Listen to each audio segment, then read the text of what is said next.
यही मैं कहना चाह रहा हूं जब मैं कहता हूं रेंगिए, रुकिए मत, डू नॉट स्टैग्नेट। आप एक चैप्टर में पीएचडी करने नहीं आए हैं।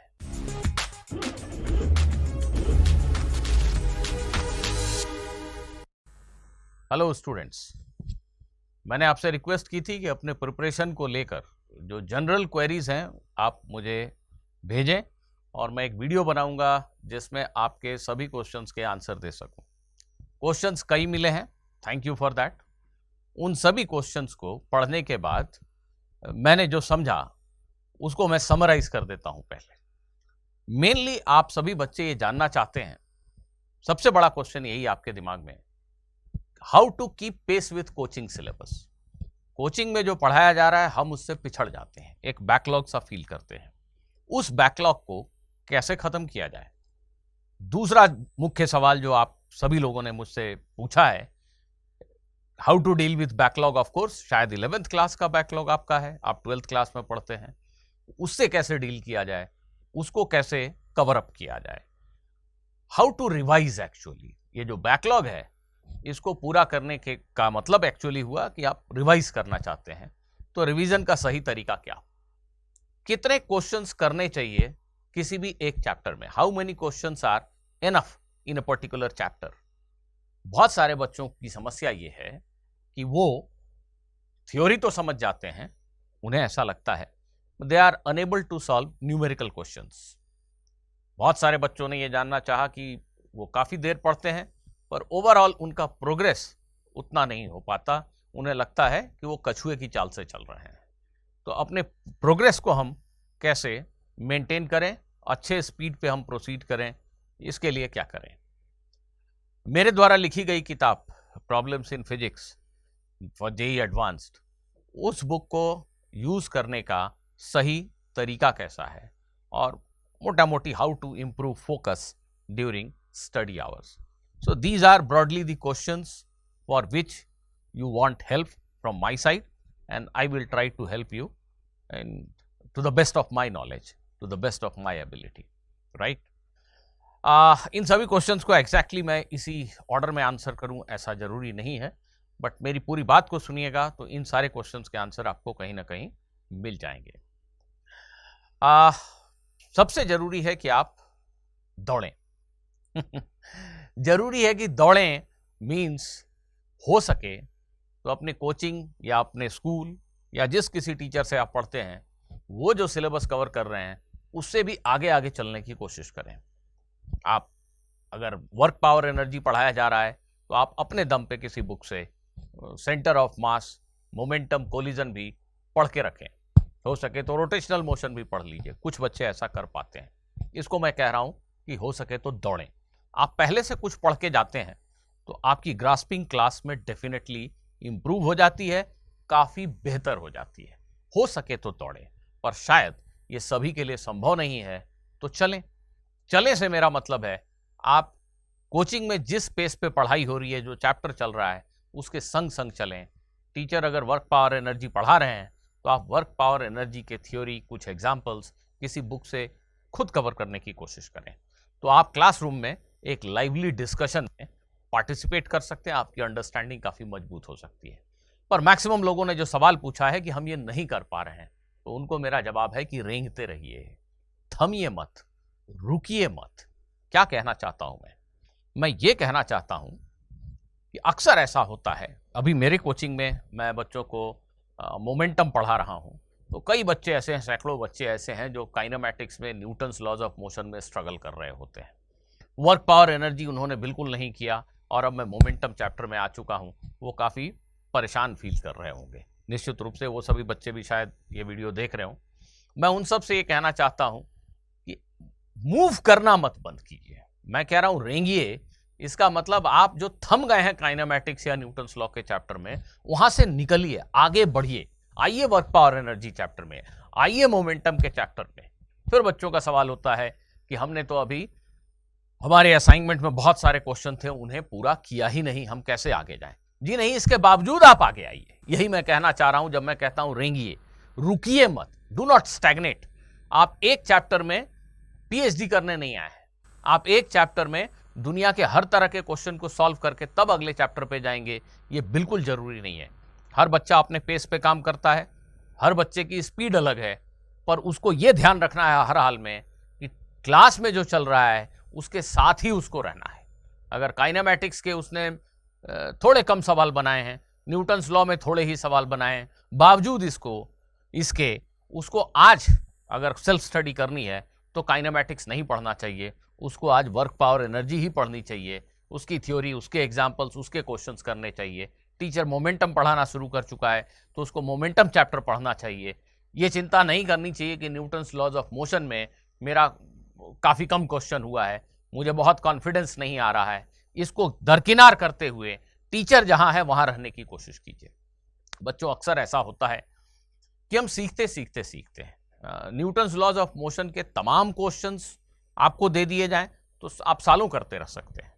इसकी आवश्यकता नहीं है। जेईई और नीट एग्जाम इसलिए नहीं है कि आपको इस दुनिया में जितने क्वेश्चन हैं सबका सोल्यूशन पता होना चाहिए, आपने किए होने चाहिए। आप अपनी फीलिंग को देखो, आपको लगा कि थोड़ा बहुत मुझे आने लगा है, आप अगले चैप्टर पे चलो, ठीक है। आगे भी जब चैप्टर्स पढ़ाई होंगे तो न्यूटन्स लॉज, काइनेमैटिक्स के कुछ ना कुछ क्वेश्चन आपके सामने आते रहेंगे, कुछ नहीं तो टेस्ट में आते रहेंगे। हो सकता है कोई फ्रेंड आपसे कोई क्वेश्चन पूछ ले, उन क्वेश्चंस में इन्वॉल्व होइए। टेस्ट में जो क्वेश्चन आए हैं न्यूटन्स लॉज ऑफ मोशन के, उनको टेस्ट खत्म होने के बाद अगले 1 से 2 दिन के अंदर कोशिश कीजिए कि मैं इन क्वेश्चंस के सॉल्यूशन करना सीख लूं किसी तरीके से। अगर मेरे से एग्जाम में हल नहीं हो पाए तो आप न्यूटन्स लॉज ऑफ मोशन सीख तो रहे हैं। चिंता मत कीजिए अगर आपने बहुत सारे क्वेश्चन नहीं किए थे। आज जो क्लास में चल रहा है उसको पढ़िए, पीछे के चैप्टर के क्वेश्चन आते रहेंगे 1 2 3 4 कभी कभार, उनको ट्राई करते रहिए। हाँ, जब जब समय मिले आपको एक्स्ट्रा तब आप जरूर पीछे जाइए। मैं ये नहीं बोल रहा हूं कि आप पीछे मत जाइए, पीछे के और एक्स्ट्रा क्वेश्चंस मत कीजिए, पर जब समय मिले तब। आपका प्राइमरी गोल टीचर के साथ चलना होना चाहिए। रुकिए मत, किसी भी हाल में रुकिए मत। अगर आपके पीछे के चैप्टर के बहुत सारे क्वेश्चन नहीं हुए तो भी आप अभी करंट चैप्टर में आ जाइए, ये बात मेरी आप मान लीजिए, ये बेहद जरूरी है, नहीं तो आप रियली में बहुत पिछड़ जाएंगे। ऐसा करने के लिए आपको अपना लोड फिक्स करना पड़ेगा। एक कॉन्शियस स्टूडेंट को पता होना चाहिए कि उसके पास जो चीज लिमिटेड है वो टाइम। नंबर ऑफ क्वेश्चंस तो इस संसार में अनलिमिटेड है, लिमिटेड टाइम में आप अनलिमिटेड क्वेश्चंस तो नहीं कर सकते। आपके टीचर ने 8 दिन 10 दिन में न्यूटन्स लॉज ऑफ मोशन पढ़ाए, काफी समय था वो, उसके बाद 2 दिन आप और ले लीजिए, उसमें जितने क्वेश्चन आप कर पाए उतने ही क्वेश्चन आपके लिए होते हैं। अब आप अगले चैप्टर पे चलिए, हो सके तो जो अगला चैप्टर आने वाला है उसकी थ्योरी थोड़ा पहले खुद से पढ़ के क्लास में जाइए। तो अपने लोड को आपको रेगुलेट करना है, आपको तय करना है कि आप किस स्पीड पे क्वेश्चन सॉल्व कर पाते हैं। आपके पास इतना ही समय है, उसमें आपने जितने किए बस खत्म, उस चैप्टर का समय खत्म। अगर आप मन में ये अपने आप को समझाते रहेंगे कि मेरे पास इस चैप्टर के लिए लिमिटेड टाइम है, तो आप थोड़ा ज्यादा पढ़ने भी लगेंगे, आप थोड़ा ज्यादा समय भी देने लगेंगे। आपको पता है कि अगले वीक में नया चैप्टर शुरू हो जाएगा, यही वीक मेरे पास है, मुझे इसके जितने क्वेश्चन करने हैं बस कर लेने हैं। तो इस एटीट्यूड के साथ चलिए कि मुझे किसी भी हाल में पीछे नहीं होना है, तो आप देखेंगे कि आपका वर्किंग आवर भी बढ़ गया, आपकी थोड़ी इफिशियंसी भी बढ़ गई। जी हाँ, मेरी इस बात को गांठ बांध लीजिए बच्चों। आगे बढ़ने में आपकी हेल्प मेरी ये थ्योरी भी करेगी शायद। सपोज आपको एक जनरल डायग्राम बना दिया है मैंने, इसको बहुत दिल पे मत लेना। सपोज आपको ये क्वेश्चन करना आ गया, मान लीजिए आपने ये क्वेश्चन ठीक से समझ लिया, कुछ क्वेश्चन था इस तरह का, आपने ये करना सीख लिया। अब आपको किसी बुक में या किसी मटेरियल में ऐसा एक क्वेश्चन दिख गया और आप बहुत प्रयास के बावजूद इस क्वेश्चन को नहीं कर पा रहे हैं। आप ये क्वेश्चन नहीं कर पा रहे हैं, तब तक एक ऐसा क्वेश्चन दिख गया और आप ये बिल्कुल भी नहीं कर पा रहे हैं, तो आपको लगने लगता है कि मैंने तो कुछ सीखा ही नहीं, मुझसे क्वेश्चन नहीं बन रहे हैं। आपसे क्या नहीं बन रहा है इस पे फोकस कम कीजिए, आपसे क्या बन रहा है इस पे फोकस ज्यादा कीजिए। आपसे ये बन रहा है, अपनी पीठ थपथपाइए, आगे बढ़िए। अगर आपका समय समाप्त हो चुका है उस चैप्टर का, तो आप इसके और इसके पीछे पागल मत होइए, इनको छोड़ दीजिए, ऐसे मान के कि ये सिलेबस में ही नहीं है। एक बार अपने आप को दिलासा दीजिए और अगले चैप्टर की तरफ बढ़ जाइए।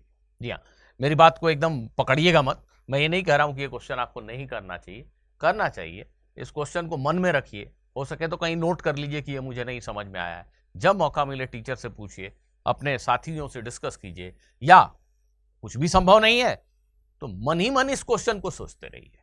जब आप कोचिंग में जा रहे हैं, स्कूल जा रहे हैं बस में बैठ के, तो इस क्वेश्चन के बारे में जरा सोचते रहिए डायग्राम को लेके कि ये ब्लॉक 1 मीटर नीचे जाएगा, ये फोर्स F लगा, ये एंड 1 मीटर चला तो ये कितना चला, यहाँ टेंशन F है तो यहाँ कितना है, जो भी सोच सकते हैं आप। इस क्वेश्चन के बारे में थोड़ा देर सोचते रहिए, बने या ना बने, पर आप सोचेंगे तो कई जरूरी बातें सीख जरूर जाएंगे। आप डिस्कस करेंगे अपने दोस्तों के साथ, अपने टीचर के साथ, हो सकता है आपको इस क्वेश्चन को अल्टीमेटली समझना बहुत मुश्किल लग रहा हो, फिर भी आप कई जरूरी एस्पेक्ट सीख जाएंगे। और ये क्वेश्चन कोई ऐसा क्वेश्चन नहीं है कि यही आने वाला है। आप रूटीन क्वेश्चन, ऐसे क्वेश्चन को समझते हैं तो आपकी तैयारी काफी अच्छी हो रही है, आप ये मानिए, और आगे बढ़िए। हर तरह के क्वेश्चन को हम अभी कर लें ये जरूरी नहीं। आपके सिर्फ दिमाग में ये बसा है कि इस तरह का क्वेश्चन होता है और मुझे इस पर सोचना है, ये मुझसे नहीं बना था। कहीं ना कहीं किसी न किसी दिन ऐसी कोई बात होगी, कोई ऐसा डिस्कशन होगा कि आपको ये भी समझ में आ जाएगा, बिल्कुल आ जाएगा। पर आप आगे बढ़ते रहिए, इन क्वेश्चंस के नहीं बनने की वजह से एक पर्टिकुलर चैप्टर पे अटके मत रहिए, टीचर के साथ साथ चलिए, संग संग चलिए। बिल्कुल, ये बेहद बेहद जरूरी एडवाइस है, इसको ध्यान रखिएगा। बैकलॉग को पूरा करने के लिए जो सबसे अहम चीज है वो है टाइम एलोकेशन। यहां पे मैं बैकलॉग को कुछ ऐसा ले लेता हूं कि बच्चे मान लो 12th क्लास में हैं, आप 12th क्लास के स्टूडेंट हो और आपका 11th क्लास का, जैसा कि जनरली होता है कि बच्चों ने बहुत अच्छे से पढ़ाई नहीं की थी तो उन्हें लगता है कि 11th का काफ़ी बैकलॉग है, हमने काफ़ी कुछ नहीं किया है, अब उसे कैसे करें। उसे करने का बेटा सही तरीका यह है कि अपने आप को समझाओ कि अपने पास टाइम लिमिटेड है, अभी 12th का भी पढ़ाई पढ़ना है, 11th के भी क्वेश्चंस करने हैं, तो एक रफली तुम अपने दिमाग में सेटलमेंट कर लो कि मेरे पास इतने दिन या इतने घंटे 12th के लिए हैं, इतने दिन या इतने घंटे 11th के लिए हैं, 11th के इतने चैप्टर हैं, तो हर चैप्टर में मोटा मोटी मेरे पास इतने घंटे या इतने दिन है, उसके अकॉर्डिंगली काम करो। कितने क्वेश्चंस बने इसको बहुत ज्यादा माइन्यूटली काउंट करने की, मॉनिटर करने की जरूरत नहीं है। आप जो स्टिपुलेटेड टाइम है, आपके पास जो अवेलेबल टाइम है, उसमें कितना कर पाए, बस that's all, that finishes your revision, that finishes your revision. Revision करने में मटेरियल को फिक्स कीजिए। आप बहुत सारे बुक्स को जमा कर लेंगे, बहुत सारा मटेरियल जमा कर लेंगे और हर तरह की चीज को करने की कोशिश करेंगे, गलत है। मटेरियल फिक्स कीजिए। आमतौर पे ऐसी बातें मैं बोलता नहीं हूं, लेकिन बोल रहा हूं कि अगर सच बात यह है कि जिस दिन तुम जेईई का एग्जाम देने जा रहे हो, मैं तुम्हारे सामने आके पूछूं, बेटा क्या एससी वर्मा के सारे क्वेश्चन तुम्हें आते हैं, क्या तुम मुझे हर क्वेश्चन एक्सप्लेन कर सकते हो, मैं कुछ भी पूछ दूं, अगर तुम्हारा आंसर यस है तो तुम डेफिनेटली सेलेक्ट हो जाओगे आईआईटी में, मैं गारंटी दे सकता हूं। इतना ही सिंपल एग्जाम है वो। पर हम पता नहीं क्या करने की कोशिश कर रहे होते हैं, हम कितनी सारी चीजों को देख के विचलित हो रहे होते हैं। मत होइए, आप मटेरियल को फिक्स कर लीजिए कि मुझे बस इतना ही करना है। इस मटेरियल में भी हो सकता है 10-20% चीजें मुझे न समझ में आए, कोई बात नहीं, बाकियों को करना है, बाकियों को हो सके तो 2 बार करना है, इफ पॉसिबल तीसरी बार भी कर लें तो बहुत अच्छी बात है, बहुत अच्छी बात है। मटेरियल फिक्स कीजिए कि ये एक स्टैंडर्ड बुक है, ये पास्ट ईयर क्वेश्चंस हैं और इनको मुझे 2-3 बार करना है। तुम मानोगे नहीं, पर सच बात यह है कि आज भी कई क्वेश्चंस को, जिसको मैंने शायद 50 बार किए होंगे, आज भी ऐसा कोई क्वेश्चन मेरे सामने आ जाता है जिसमें अनायास मुझे एक नई चीज दिख जाती है। मुझे दिख जाता है कि अरे यार, इसको ऐसे करूं तो जल्दी हो जाएगा, बच्चों को चलो ऐसे बताते हैं, ये आसानी से समझाया जा सकता है इस तरीके से। तो ये तुम्हारे साथ क्यों नहीं होगा? तुम एक क्वेश्चन को 3 बार करोगे तो 3 नई बातें सीखोगे, लेकिन हम एक क्वेश्चन को एक बार करके 5 नए क्वेश्चन ढूंढने लगते हैं, तो एक क्वेश्चन जो एक बार करके समझ लिया था उसको भी भूल जाते हैं, उसमें क्या कॉन्सेप्ट था वो भी भूल जाते हैं। तो प्लीज मटेरियल को फिक्स करें, उसको हो सके तो 2 बार 3 बार करें, पर बहुत सारा मटेरियल जमा ना करें। And keep moving from one chapter to another, keep moving from one chapter to another, don't get attached to one particular chapter, right. आपकी हेल्प करने के लिए ऐसा एक, अगर आप अपने स्टडी डेस्क पे एक टेबल सॉर्ट ऑफ थिंग बना लो कि आपने ऑलरेडी क्या क्या कर लिया है, chapters that you have already completed, जिसमें आपको अच्छा खासा कॉन्फिडेंस है, कौन से चैप्टर अभी आप पढ़ रहे हो और कौन से चैप्टर करने के लिए बाकी हैं। बल्कि मैं कहूंगा कि चैप्टर की जगह टॉपिक्स लिखो, टाइप ऑफ क्वेश्चंस लिखो। फॉर एग्जांपल, इसमें आपका ऐसा भी कुछ आप बना सकते हो। आप एक ऐसी ड्राइंग बना दो टू डू में, ठीक है, इस तरह के क्वेश्चन मुझे नहीं समझ में आते हैं। एक हिंट हो गया कि ये पुली टाइप वाले क्वेश्चन मुझे नहीं समझ में आते हैं, मुझे इस तरह के क्वेश्चन समझने हैं। तो टू डू की लिस्ट जितनी बड़ी होती है होने दो। मेरी बात को जरा ध्यान से सुनो। क्या ऐसा अक्सर नहीं होता कि हम कई बार घंटों टीवी देखते हुए समय बिता देते हैं या कुछ और करते हुए समय बिता देते हैं, हमें एग्जैक्टली पता ही नहीं होता कि हमें करना क्या है। ये तो है कि बैकलॉग है, पर एग्जैक्टली नहीं पता कि बैकलॉग क्या है। अगर मैं एग्जैक्टली उसको लिख लूं कि न्यूटन्स लॉज ऑफ मोशन वाले चैप्टर में इस तरह के क्वेश्चन मुझे तकलीफ देते हैं, वेज ब्लॉक वाले, पुली वाले, या वर्क पावर एनर्जी में वर्क एनर्जी थ्योरम, जब एनर्जी कंजर्वेशन नहीं होता, जब फ्रिक्शन आ जाता है तब तकलीफ होती है। अगर ऐसी चीजों को मैं लिख के रखूं तो बहुत क्लैरिटी रहेगी, और ये लिस्ट जब बड़ी होगी आपके टेबल पे दिखेगी, आपके पास आधा एक घंटा भी समय होगा ना, तो आप उसे वेस्ट नहीं जाने दोगे। आपको दिखेगा कि अरे यार ये वाला काम तो आधे घंटे में हो सकता है, चलो ना कर लेते हैं। केमिस्ट्री में ये रिवीजन मुझे करना है, ये आधे घंटे में हो सकता है, अभी मेरे पास समय है, चलो कर लेते हैं। बट बिकॉज ये रेडीमेड लिस्ट हमारे पास नहीं होती, तो 15 मिनट, आधा घंटा, 2 घंटा का समय हम यूं ही गंवा देते हैं, क्योंकि हमें लगता है कि अरे 2 ही घंटा तो समय है, ये नया चैप्टर शुरू करेंगे तो कहां से हो पाएगा, तो हम पहले ही छोड़ देते हैं। लेकिन अगर मेरे पास ऐसे ब्लॉक्स बने हों, लिखा हो उसमें, तो मुझे दिख जाएगा कि ये बहुत सारी चीजें हैं जो मैं आधे घंटे में, 1 घंटे में, 2 घंटे में कर सकता हूं, तो क्यों ना कर लूं। तो हमें अक्सर ये दिमाग में है कि बैकलॉग है, पर क्या है नहीं पता। ये नहीं पता वाली स्थिति को हटाइए, इस लिस्ट को बनाइए, और जो जो आप करते जाते हैं उसको टिक करते जाइए। आप देखेंगे कि जब ये क्रॉस होने लगे, जब आप इन सब चीजों को कंप्लीट करने लगे, तो आपको मजा आने लगा, आपकी स्पीड भी बढ़ने लगी, और ये तरीका बेहद बेहद बेहद कारगर है। आप मेरी बात मान लीजिए, टू डू की लिस्ट में से डन की लिस्ट में ट्रांसफर आप जल्दी जल्दी करने लगेंगे, थोड़ा सा प्रैक्टिस करने के बाद। इस हैक को आजमा के देखिए बच्चों, आपको जरूर फायदा होगा। हाउ टू रिवाइज में एक और पॉइंट ऐड करना चाहूंगा। रिवीजन करने का मतलब, या जेई नीट की प्रिपरेशन करने का मतलब, बच्चे अक्सर ये ले लेते हैं कि हमें सिर्फ न्यूमेरिकल बनाने हैं। एकदम गलत स्ट्रैटेजी। नहीं बनेंगे न्यूमेरिकल आपसे न्यूमेरिकल तब तक नहीं बनेंगे जब तक आप एक एक डेरिवेशन को ढंग से नहीं समझते। जहां जहां डेरिवेशन है, उन सब डेरिवेशंस को करने की कोशिश कीजिए। वो मोस्ट फंडामेंटल क्वेश्चंस हैं, प्रॉब्लम्स हैं, अगर आप उनको समझते हैं तो मोस्ट लाइकली आप बहुत सारे क्वेश्चन को बहुत आसानी से समझ जाओगे। फॉर्मूला बेस्ड जो पढ़ाई होती है वो सबसे घातक होती है, और मैक्सिमम टीचर और कोचिंग आपको फॉर्मूला बेस्ड पढ़ाई करने के लिए पुश करते हैं, और इसीलिए बच्चों को सब्जेक्ट डरावना लगने लगता है। बेसिकली यू गेट डिसइंटरेस्टेड, क्योंकि किसी भी आदमी को हर दिन रटना और उसको फॉर्मूले रटना और उसको अप्लाई करना, कहां तक मजा आएगा। जब तक इंटरेस्ट न डेवलप हो, जब तक न समझ में आए कि एक्चुअली हो क्या रहा है, तब तक कोई फायदा नहीं पढ़ाई करने का। And do number of solved examples, do number of solved examples. यार अब मैं अपनी अगर बात कर लूँ, मैं जब पढ़ाई करता था उस समय से आज तक, हालांकि IIT JEE का सिलेबस कुछ बदला नहीं है एक्चुअली। मुझे तो लगता है क्वेश्चन के लेवल भी नहीं बदले, कुछ नहीं बदला है। हम अपने टाइम पे कैसे सीखते थे, मैं कभी सोचता हूँ तो मन ही मन मुस्कुरा देता हूँ। कोई टीचर नहीं था, मैंने जीवन में कभी ट्यूशन नहीं पढ़ा। कैसे सीखते थे? Solved examples, that's all. जो भी बुक्स अवेलेबल थी उनके एग्जाम्पल्स को देखकर सीखना। एक बार में नहीं समझ में आता था, मैं एकदम साफ कह रहा हूं, कुछ चीजें याद भी करनी पड़ती थी, पर दूसरी तीसरी बार जब लौट के आते थे तो काफी हद तक साफ साफ क्लैरिटी से समझ में आने लगता था। लेकिन सॉल्व्ड एग्जाम्पल को कैसे पढ़ना चाहिए? एक क्वेश्चन हमने पढ़ा किसी भी बुक में, उसका सोल्यूशन दिया है, सीधा सोल्यूशन ना पढ़ें, क्वेश्चन पढ़ने के बाद खुद से सॉल्व करने की कोशिश करें। अब 2 स्थितियां हो सकती हैं। स्थिति नंबर 1 कि आपको कुछ भी नहीं समझ में आ रहा है, कहां से प्रोसीड करना है समझ ही नहीं आ रहा है। ऐसे में आप सोल्यूशन की एक झलक देखो, जस्ट झलक देखो, झलक देखते ही समझ में आ जाएगा कि अच्छा इस क्वेश्चन में तो एनर्जी कंजर्वेशन जैसा कुछ है। वो सोल्यूशन का बॉडी लाइन देख के आप समझ जाओगे, तो आपका दिमाग काम करने लगेगा कि चलो एनर्जी कंजर्वेशन के टर्म्स में सोचते हैं।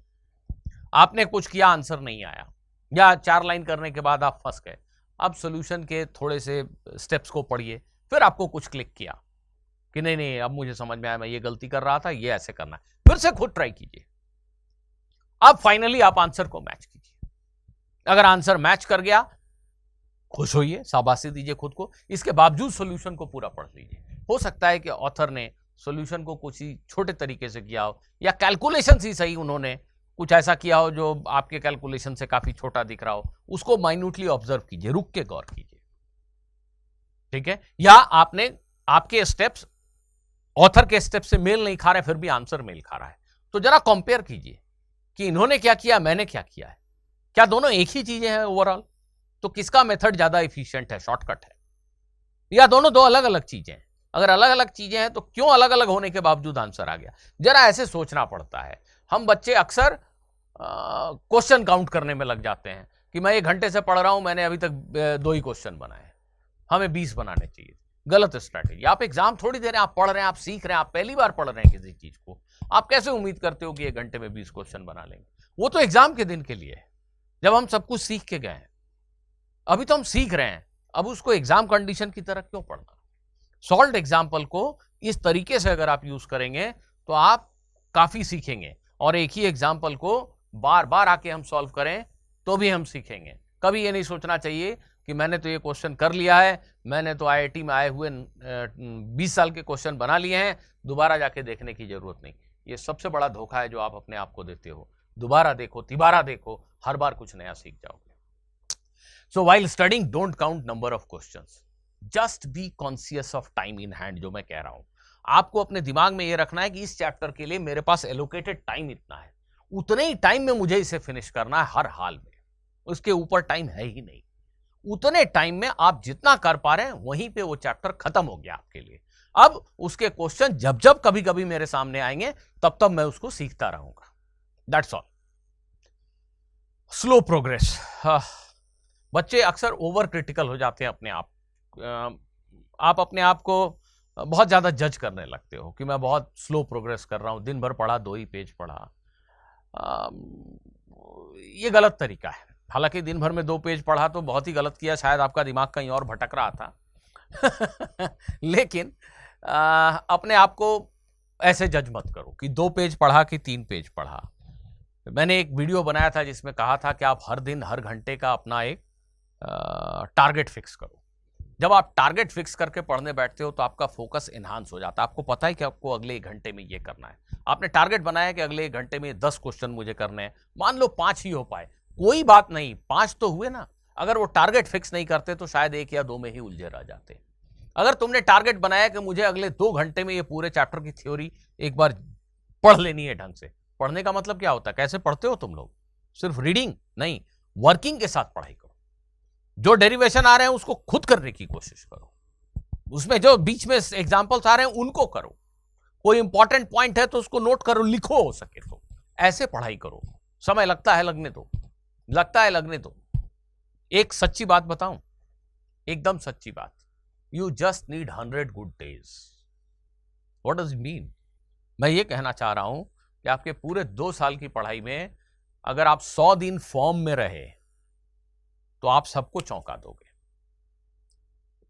विराट कोहली जैसा बैट्समैन भी हर मैच में, हर इनिंग्स में स्कोर नहीं कर पाता ना।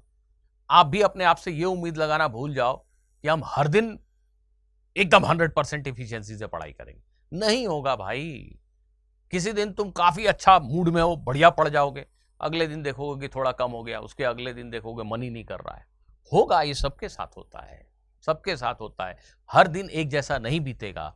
लेकिन अगर 2 साल की पढ़ाई में 100 बहुत बढ़िया दिन अगर तुम्हारे आ गए, बढ़िया दिन मतलब वैसे दिन जिस दिन तुमने जम के पढ़ाई करी, अच्छे से पढ़ाई करी, मन लगा के, तो तुम्हें आईआईटी में सेलेक्ट होने से कोई नहीं रोक सकता। 100 दिन इतना कम? जी हाँ। फिजिक्स, केमिस्ट्री, मैथ सब मिला के कितने चैप्टर होंगे? 80-90, लेस देन 100।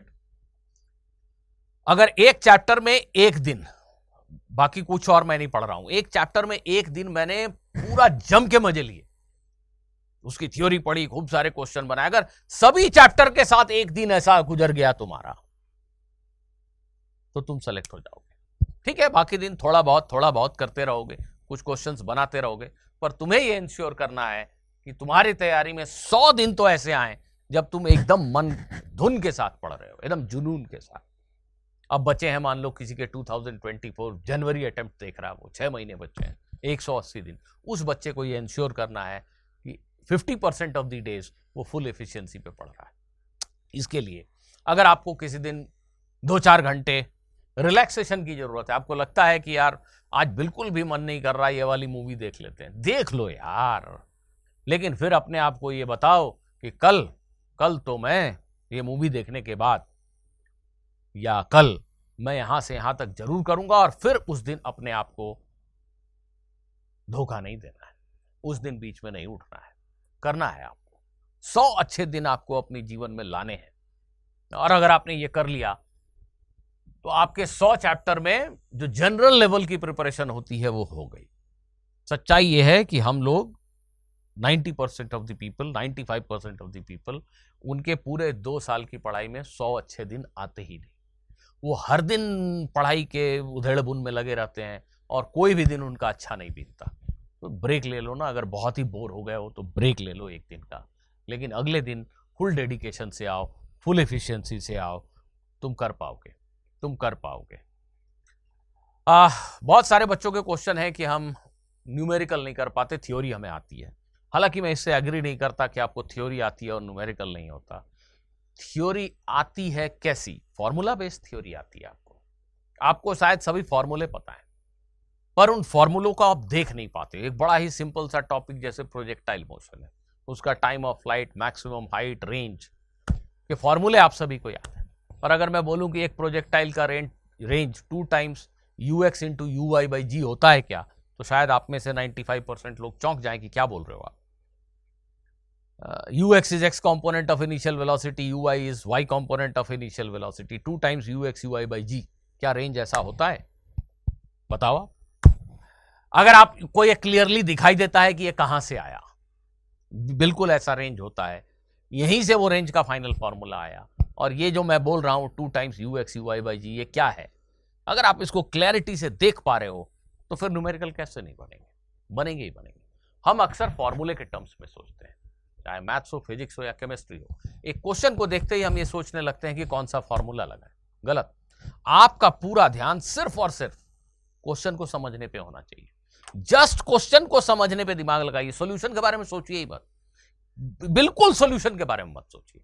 सिर्फ समझिए, ये सोचिए कि मुझे इस क्वेश्चन को समझना है, क्या गिवन है, क्या पूछ रहा है, क्या गिवन है और क्या पूछ रहा है। ऑटोमेटिकली अगर आप क्वेश्चन को ठीक से समझ लेते हो, ऑटोमेटिकली आपको रास्ता दिखने लगेगा। बच्चे अक्सर वेरिएबल्स को इंट्रोड्यूस करने में गड़बड़ करते हैं, बल्कि घबराते हैं ना। जैसे मैं पूछूं कि भाई एक बॉल को यहां से गिरा दिया और एक बॉल को यहां से फेंक दिया, बताओ किस हाइट पे दोनों टकरा जाएंगे? तो हम सोचने लगते हैं हाइट कहां से मिलेगा, कौन सा फॉर्मूला लगा। हम ये नहीं सोचते कि पहले ये सोच लेते हैं कि चलो t सेकंड के बाद दोनों टकराएंगे। मान लेते हैं कि t सेकंड के बाद दोनों टकराएंगे। टाइम नहीं पूछा गया क्वेश्चन में, पर ये एक टाइम, एक अननोन है जो मैं अपनी तरफ से इंट्रोड्यूस कर रहा हूं क्वेश्चन के सॉल्यूशन। मैं पहले टाइम निकालूंगा फिर हाइट निकालूंगा। तो एक टाइम, एक अननोन है जो मैंने अपनी तरफ से इंडक्ट किया, जो क्वेश्चन में नहीं पूछा गया था, उसको एलिमिनेट करके फाइनल आंसर देना है। तो जब आप क्वेश्चन को समझ जाएंगे तो एग्जैक्टली जो पूछा है, मान लीजिए हम उसका रास्ता नहीं जानते हैं, पर हमें कुछ दिख रहा है कि हाँ इस क्वेश्चन में मैं ये कैलकुलेट कर सकता हूं। जो पूछा है उसका रास्ता नहीं दिख रहा है, पर कुछ दूसरी चीजें तुम कैलकुलेट कर पा रहे हो, चलो एक बार करो। तो वो दूसरी चीजें कैलकुलेट करते करते 90% ऑफ द टाइम्स तुम्हें दिख जाएगा कि अच्छा जो पूछा है वो भी यहां से आ सकता है। तुम उस क्वेश्चन को समझने के बाद क्या क्या कैलकुलेट कर सकते हो, जस्ट वो कैलकुलेट करो, तुम्हें दिखने लगेगा कि ये क्वेश्चन कैसे सॉल्व होगा जो पूछा गया है। मेरी बात मान लो, तो तुम अपने अननोन्स क्रिएट कर लो। पूछा गया डिस्प्लेसमेंट है, तुम टाइम निकाल पा रहे हो, तुम चलो टाइम निकालो। तुम वेलोसिटी निकाल पा रहे हो, चलो तुम वो निकालो। अब तुम्हें दिखने लगेगा कि ये डिस्प्लेसमेंट भी सामने आ गया। बिल्कुल आप ऐसा करें, करके देखें। प्लस फिजिक्स के किसी क्वेश्चन में अगर बिल्कुल अनसीन सा क्वेश्चन है, ऐसा क्वेश्चन है जो पहले एकदम नहीं देखा है, ऐसे क्वेश्चंस के सॉल्यूशन में हमेशा कंजर्वेशन प्रिंसिपल्स को जरूर सोचें। फिजिक्स में conservation principles, energy conservation, momentum conservation, angular momentum conservation, एक बार जरूर सोचें कि क्या क्वेश्चन में इनमें से कोई अप्लाई हो सकता है। अगर कंडीशंस फेवरेबल हैं, ये अप्लाई हो सकते हैं, तो शायद आपका क्वेश्चन बहुत आसानी से बन जाएगा। एग्जाम में क्वेश्चन ये लिख कर नहीं आता कि ये फला चैप्टर का है, तो हम सबसे पहले कंजर्वेशन प्रिंसिपल के टर्म्स में सोचें। अगर कोई भी कंजर्वेशन प्रिंसिपल नहीं लग रहा है, तब आप ऑफ कोर्स कुछ और सोचें, बट पहले तो कंजर्वेशन प्रिंसिपल के बारे में ही सोचें। फॉर्मूला बेस्ड सोच ठीक नहीं। आपको क्वेश्चन को समझने पे ध्यान देना। आप जो जो कैलकुलेट कर सकते हो करो, कंजर्वेशन प्रिंसिपल्स को अप्लाई करने की कोशिश करो। हो सकता है जो आप नहीं सोच रहे थे, नहीं सोच पा रहे थे, नहीं देख पा रहे थे, वो अचानक से आपके सामने आ जाए और क्वेश्चन बड़े आसानी से बन जाए। बिल्कुल ऐसा हो सकता है। डू मोर सॉल्व एग्जाम्पल्स, ये मैं पहले भी कह चुका हूं, and do more subjective problems. Objective 4 option दिए रहेंगे तभी मैं क्वेश्चन बनाऊंगा, ये बड़ी गलत अप्रोच है। इसमें आप बिल्कुल नहीं सीखते। आप तो सब्जेक्टिव क्वेश्चन बनाओ, हर क्वेश्चन को सब्जेक्टिव क्वेश्चन समझ के सॉल्व करो। Don't look at the options given. अगर आपके बुक में सिर्फ ऑब्जेक्टिव ही क्वेश्चन है तो भी ऑप्शंस को देखने की जरूरत नहीं है। अभी आप सीख रहे हो कोई भी शॉर्टकट मेथड से, जैसे मैंने भी कई वीडियो बनाए हैं कि यार ऐसे डायमेंशन चेक कर लो आंसर आ गया, ऐसा कर लो आंसर आ गया, गेस मार लो। पर वो एग्जाम हॉल के लिए ठीक है, सीखने के लिए ठीक थोड़ी है। जब हम पढ़ाई कर रहे हैं तो हमें तो उस क्वेश्चन का प्रॉपर सोल्यूशन करने पे ध्यान देना चाहिए।